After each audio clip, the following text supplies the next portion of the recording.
Welcome back to another fantastic video. I am your host with the most, White Boy 7th Street. We're sponsored by Lenovo Legion. They sent me this brand new Lenovo Legion Y920 notebook to make this video on. It features a beautifully mechanically backlit keyboard, 7th generation Intel Core processor. It has a NVIDIA GTX 1070 graphics card. This is a serious beast. You can see my entire setup is there. My mic, my camera, the second monitor.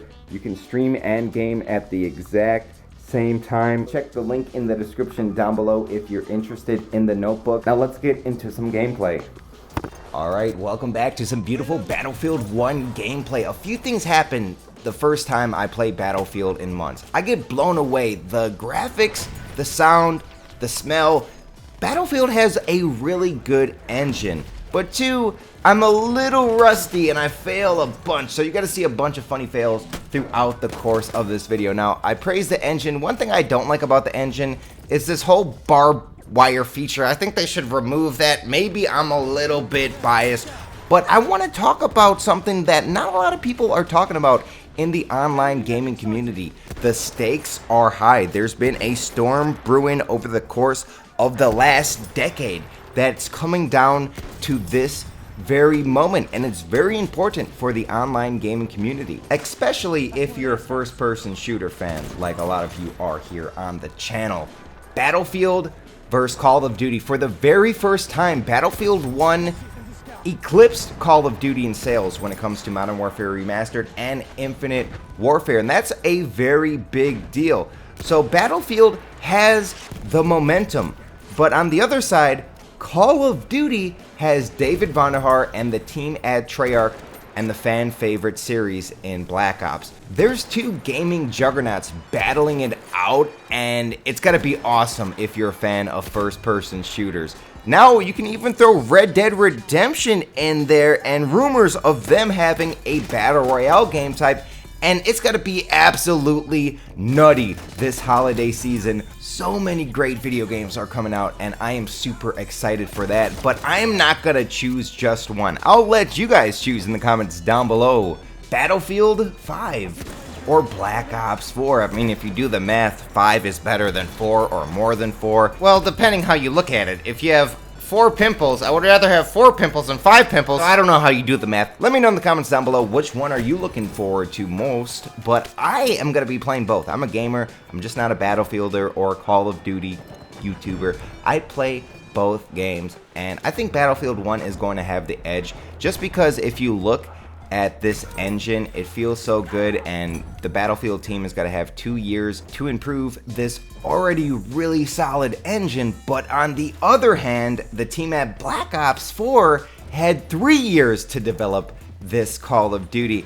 And another thing that's very interesting is now we're really going to see the full power of the PlayStation 4 and Xbox One. It's been out for a few years, these systems, and the developers now know how to really utilize every single piece of equipment and technology they have in the PlayStation 4 and Xbox One. Is this guy trying to steal my horse after I gave him some ammo? I know I took a little bit of time, but back off, alright? I just saved the Delta flag by myself, and then I'm gonna spear an enemy. If you guys don't mind, can you spear that like button for me? It helps out tremendously. Here's a fail.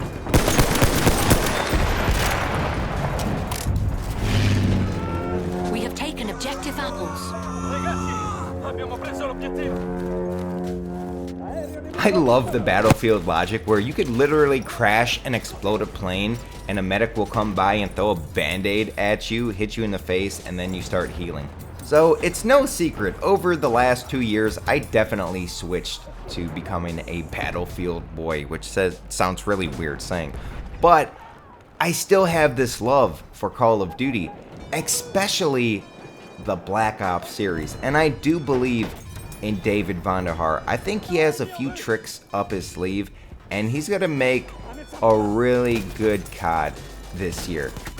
On the other hand, we got Battlefield 5, which I don't see how they can mess that game up. I think it's got to be a really good game for the simple fact it's got to be on the Frostbite engine. It's got to be on a better engine than Battlefield 1 currently is, and by default, they're going to fix Battlefield 1's biggest problem, which is the setting in World War I. They kind of put themselves at a handicap going to World War I. But think of this, if they go to World War II, it's got to be epic Vietnam, it's got to be epic modern. People are going to freak out. Like, there's so many settings and different time frames that Battlefield 5 could be in, and all of them are going to be a positive, no matter what. It's got to be an improvement from World War I. So I want to finish off this video by saying this. Even though it's not really a competition between Battlefield and Call of Duty, they're two separate games, but they share similar audiences, demographics, and the same genre. So I like having competition between the two games. I will almost guarantee you this year's Call of Duty is going to be a lot better because Battlefield 1 was so awesome, because competition drives innovation. I think for years Call of Duty was kind of just half-assing it because they knew they could put out a mediocre product and still do really well because Battlefield didn't find its footing yet.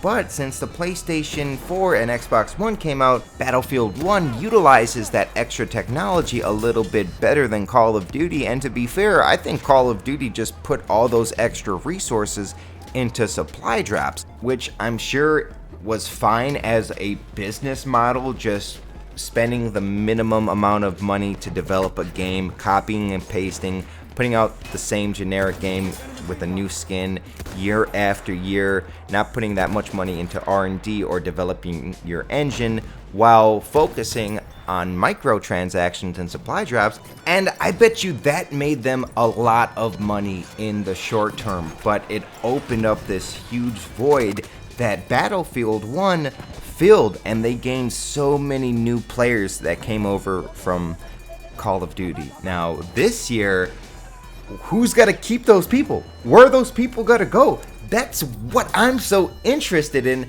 and that's what I'm so excited about, because there's two awesome games coming out this year for me personally. I mean, it's made for me. First-person shooters, Battlefield 5, Black Ops 4. I mean, I'm excited. I know I'm making this video a little bit early in April, and I did say, why is no one talking about this? Maybe because it is a little bit early in the cycle, but man, let me know what you guys think in the comments down below. If you're still watching to this point, leave a like on the video. It supports me out more than you know, so thank you. And if you want to see some more content, there is a link on the screen right now. You should click it.